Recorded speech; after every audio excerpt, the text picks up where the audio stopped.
बता देना चाहता हूँ कि माननीय उच्च न्यायालय के द्वारा एक फैसला आया, उसमें यह स्पष्ट रूप से कहा गया कि सरकार अगर चाहे तो आरक्षण में आरक्षण जो है प्रावधान कर सकता है, और इसके चलते पूरे तमाम बिहार के दलित समाज में, पिछड़ों में काफ़ी तकलीफ है। मैं माननीय उच्च न्यायालय के फैसला सर्वोपरि होता है, मैं बहुत सम्मान करता हूँ, लेकिन जो वस्तु स्थिति है गरीबी का, दलितों के हालात का, इस पर चर्चा करना हमारे लिए कोई अपराध नहीं है।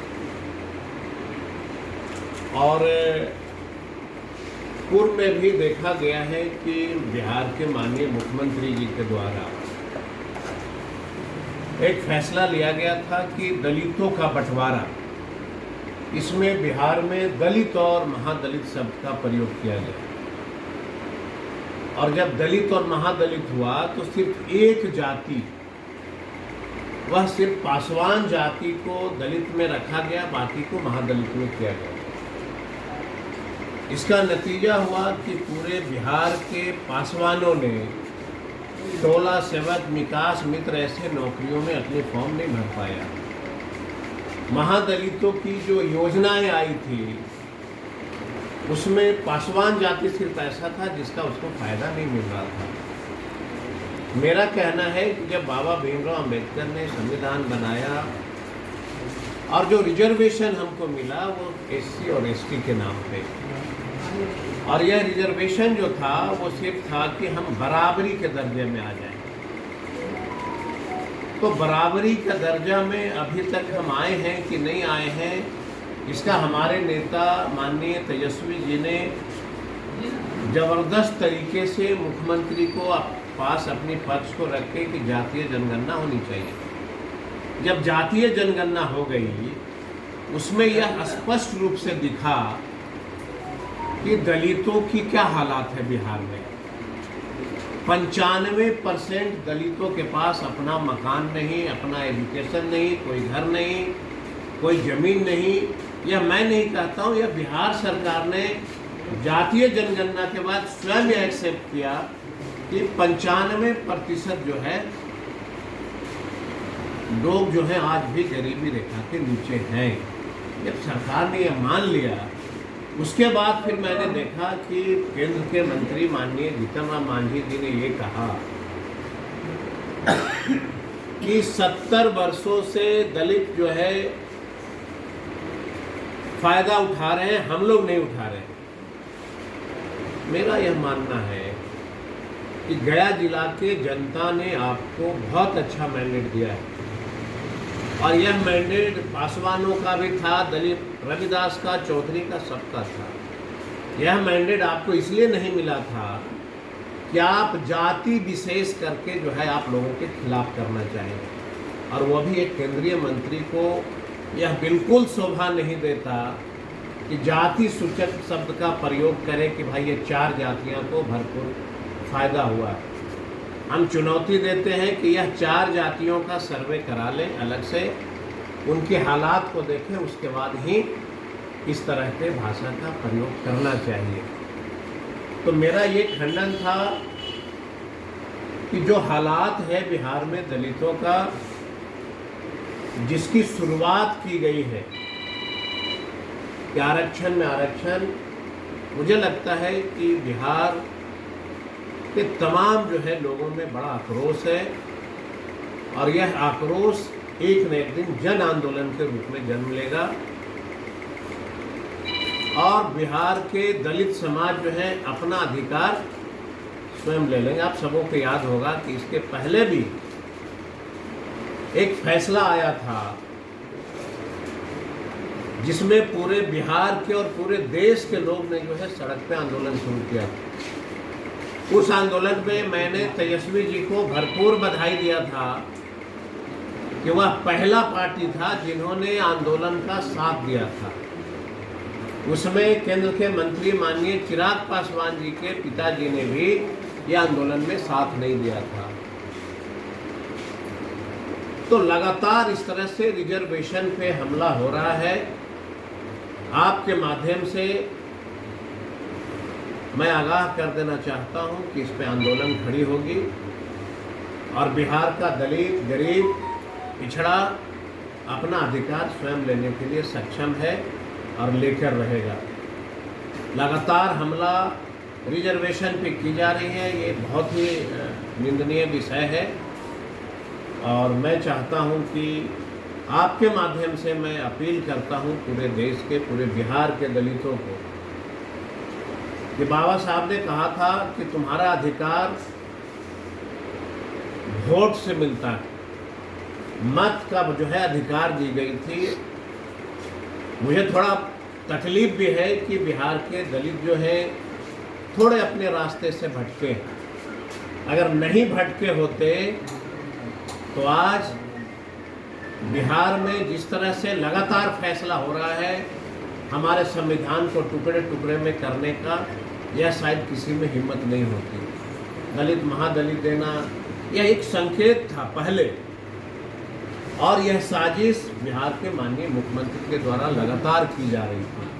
तभी जो है दलित महादलित का बंटवारा हुआ था। फिर आज हो गया कि भाई जो सक्षम है उसको हटा दीजिए। हम जानना चाहते हैं बिहार सरकार से कि आप किस आधार पे ये कहना चाहते हैं कि जो सक्षम है, सर्वजीत अगर रिजर्वेशन पे एमएलए हो गया तो सर्वजीत का सारा परिवार सक्षम नहीं हो गया। सर्वजीत अगर एमएलए हो गया और आज भी अगर आप देखेंगे तो मेरा 100 में मैंने एक परिवार को छोड़ा जाए सभी परिवार जो है गरीबी रेखा के नीचे। तो ये बिल्कुल जो है परंपरा गलत हो रही है और मुझे लगता है कि बिहार के केंद्रीय मंत्री जीतन राम मांझी जी को पासवान, रविदास, चौधरी, धोबी ये सभी समाजों से क्षमा मांगना चाहिए था, जिन्होंने अपनी भरपूर मत का प्रयोग करके उनको जो है दिल्ली तक भेजा। हम इसकी निंदा करते हैं और आग्रह करते हैं कि आप भी दलित परिवार से, हम लोग सब दलित परिवार से हैं। दलित मतलब सब एक होता है, एक समान सबको अधिकार मिलना चाहिए और सबको जो है विकास एक समान होना चाहिए, सबको एजुकेशन एक समान होना चाहिए। यही हमारा प्रेस कॉन्फ्रेंस का जो हमारा मुद्दा था, इसलिए हम लोगों ने आपको याद किया। जी, जो आरक्षण की बात कर रहे हैं, अगर केंद्र सरकार ने ये सुप्रीम कोर्ट ने ये बात कही है, उससे आरक्षण में खतरा है क्या? मैंने आप एक एग्जाम्पल दिया कि माननीय मुख्यमंत्री ने दलित और महादलित शब्द का प्रयोग किया, तो उसी में से एक जाति को पूर्ण रूप से वंचित की गई। 44,000 टोला सेवक विकास मित्र की बिहार में बहाली हुई, उसमें पासवान जाति को क्यों वंचित किया गया? इसका मतलब है कि आप एक संकेत दे रहे हैं कि सरकार को कौन सी जाति वोट देगा और नहीं देगा उसके आधार पर आप सबको खंडित करना, ये एक संकेत है। नहीं, ये जिसकी भी सरकार बनेगी, अगर उस सरकार को पासवान जाति वोट नहीं देगा तो आपको पावर मिल जाएगा, आप उसका रिजर्वेशन समाप्त करिएगा। अगर रविदास आपको वोट नहीं करता है तो आप उसका जो है रिजर्वेशन समाप्त करिएगा। चौधरी अगर सरकार के पक्ष में वोट नहीं देता है आप उसका रिजर्वेशन समाप्त करिएगा।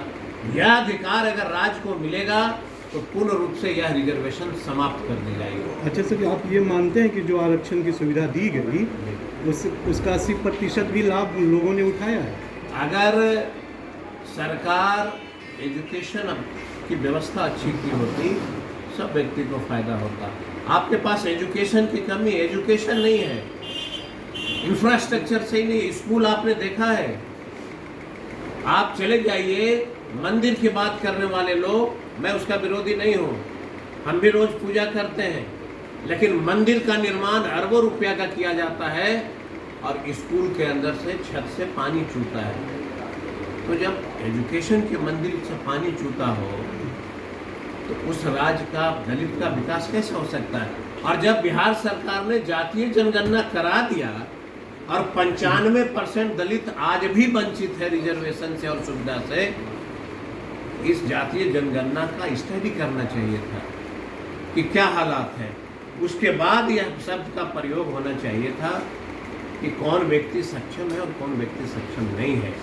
जब सरकार ने प्रूव कर दिया कि 95% दलित की हालात अभी भी वही है, तो ये प्रश्न नहीं आना चाहिए था कि सरकार चाहे तो जिसको हटा दे रिजर्वेशन और उसको रख ले, ये फैसला कतई उचित नहीं है। सर, जिस तरीके से मान लीजिए कि 4 जातियों का आपने नाम लिया, बाकी हाशिए पे हैं, उनका तर्क है, बाकी वो हाशिए पे हैं, अगर वही जाति को वो सुविधा मिलती है तो आप उसमें क्या दिक्कत है? ये तो फिर वो सामंतवादी और नौ सामंत। एक मिनट मैं आपके प्रश्न को समझ गया। मैंने कभी नहीं कहा कि किसी जाति विशेष को रिजर्वेशन ना मिले, ये कानूनन अपराध है। जो अधिकार हमारा है, हम भी गरीब घर में पैदा लिए हैं, उनका समाज भी गरीब घर में पैदा लिया है। मेरा ये मंतव्य है कि हर हालत में बराबर का अधिकार हो। सब बढ़ेंगे दलित तो हमें क्या आपत्ति है भाई? अगर सारे दलित बढ़ते हैं तो हमको क्या आपत्ति है? नहीं तो हम दलित घर में जन्मे हैं, दलित में चाहे मुसहर हो, डोम हो, चमार हो, रविदास हो, पासवान हो, चौधरी हो, सबका हम अधिकार बराबर देंगे। और हमारी पार्टी के भी यही सिद्धांत है, ये जान लीजिएगा कि मेरे लिए सभी पार्टी, सभी मतलब जो दलित हैं, उसका अधिकार हमारे दल में सबको बराबर है। और सरकार अगर हमारी बनेगी, सबको अधिकार बराबर होगा जो दलित समाज के लोग। साहब तो जो आंदोलन की बात कर रहे हैं, बांग्लादेश वाली स्थिति की बात कर रहे हैं, तो ये तो न वो सामंतवादी जो थे उस तरीके मंडल आयोग के समय समक्ष जो उन लोगों ने हरकत की, वही हम लोग करने जाएंगे? या आप सवाल ये नहीं है, अगर कोई दलित अपना अधिकार मांगता हो और आप अगर हालात से चर्चा करते हैं तो हमको वो स्वीकार है। अगर कोई दलित अधिकार मांगता हो और आप अगर पूर्व के कोई हालात के व्याख्यान करते हैं, हमें वो हालात मंजूर है। आप ही के लोग कह रहे हैं, हम नहीं कह रहे। नहीं, हमें वो हालात मंजूर है। हम अधिकार के लिए लड़ेंगे, चाहे रविदास हो, चौधरी हो, पासवान हो, मुसहर हो, डोम हो, चमार हो, सबका सम्मान है हमारे के, हम सब के लिए लड़ेंगे। हमारे लिए और हमारे दल के लिए, सामाजिक न्याय के लिए ये सभी जाति इक्वल है, सब तो ये 4 कुर्बानी क्यों नहीं दे रहे? उनको आने दें आगे, उनको अगर लाभ 4 कुर्बानी हम देने के लिए तैयार हैं, बशर्ते सिर्फ आप हमको प्रूफ कर दीजिए कि ये 4 जातियां बिहार में सक्षम हो गए। हम नेता द्वारा आरजेडी के आप प्रूफ कर दीजिए। भोंगी अम्बेडकरवादी कहा गया जी, हम के एक नेता द्वारा आरजेडी के दलित नेता को भोंगी अम्बेडकरवादी नेता कहा गया। देखिए, हम पार्टी जिस दल से जुड़ा है वह बोलेगा। वही ना जीतन राम मांझी हैं जो दरभंगा में मंदिर में गए थे तो मंदिर धो दी गई थी। वही मांझी जी हैं जो कई वर्षों तक राष्ट्रीय जनता दल लालू जी के नेतृत्व में मंत्री बन के बैठे। उस समय हमारा दल क्या अपराध नहीं था? जब आप मंत्री का सुख भोग रहे थे हमारे दल में, राष्ट्रीय जनता दल में, उसमें जो था, उस समय आप इसकी चर्चा क्यों नहीं कर रहे थे भाई? ये कह के आपने क्यों नहीं छोड़ दिया था कि आपका दल खराब है? मंत्री पद क्यों ले लिए थे? ये सवाल यहाँ सुख सुविधा का नहीं है। सवाल है कि जनता ने मैंडेट दिया है तो आपको सुख भोगने के लिए नहीं दिया है। जनता ने मैंडेट दिया है तो उसके अधिकार की लड़ाई लड़नी पड़ेगी। ये सवाल किसी एक जाति का नहीं था ना। सवाल ये था कि आरक्षण में आरक्षण क्यों? कोई भी व्यक्ति जीतन राम मांझी के ऊपर प्रहार नहीं किया था, कोई व्यक्ति उनके पार्टी पे प्रहार नहीं किया था। आरक्षण में आरक्षण के ऊपर जो हुआ है फैसला, हम उसके खिलाफ हैं। और लोकतंत्र में ये अधिकार है कि अगर कोई फैसला आता है तो वो हम अपना विरोध प्रकट कर सकते हैं। मैंने कभी उच्चतम न्यायालय का विरोध नहीं किया। उनका फैसला सर्वोपरि होता है किसी भी देश के लिए। हम उनके फैसले को सम्मान करते हैं, लेकिन अगर हमको कोई चीज़ अच्छा नहीं लग रहा है तो लोकतंत्र में प्रोटेस्ट करना हमारा अधिकार होता है।